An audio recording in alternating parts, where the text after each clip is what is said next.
van Meren Flevoland, KAF. Wij zijn hier de vertegenwoordigers, onze directeur Jeroen van de Wiel.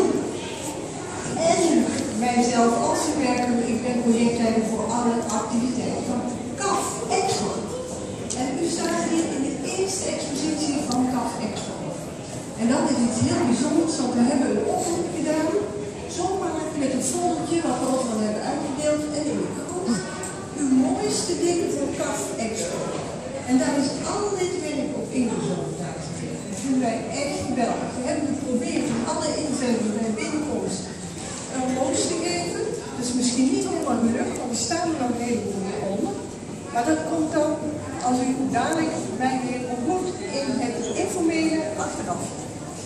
Maar om te beginnen, kijk, onze geweldige technische dienst. Wil ik toch even speciaal de kunstenaars uitlichten die zich hier bij ons hebben gemeld.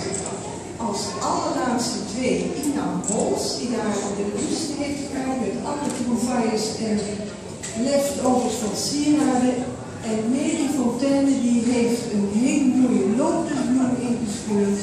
Gisterenmiddag nog om 4 uur stond ze hier nog met haar lotusbloem en die is gemaakt van eierschaal. Als je dat ziet, dan gaat er heel mooi op in. Dan wordt het even heel stil en fijn moment voor je. En dan zie ik daar Johanna staan, Johanna Grondlie. Ja, Johanna heeft 3 objecten ingediend. Gijs Asman, een figuur uit de Lotus. En hier nog eens even mevrouw Bekker.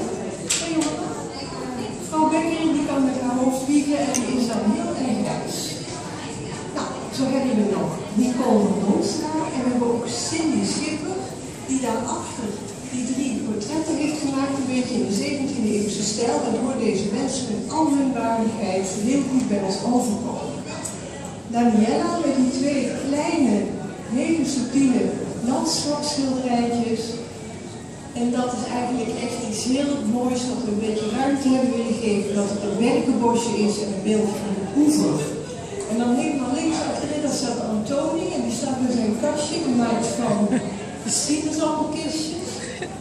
En dat is, dat is iets wat u echt van dichtbij moet gaan bekijken. Maar Antoni nog veel meer heeft, hij accepteert ook opdracht.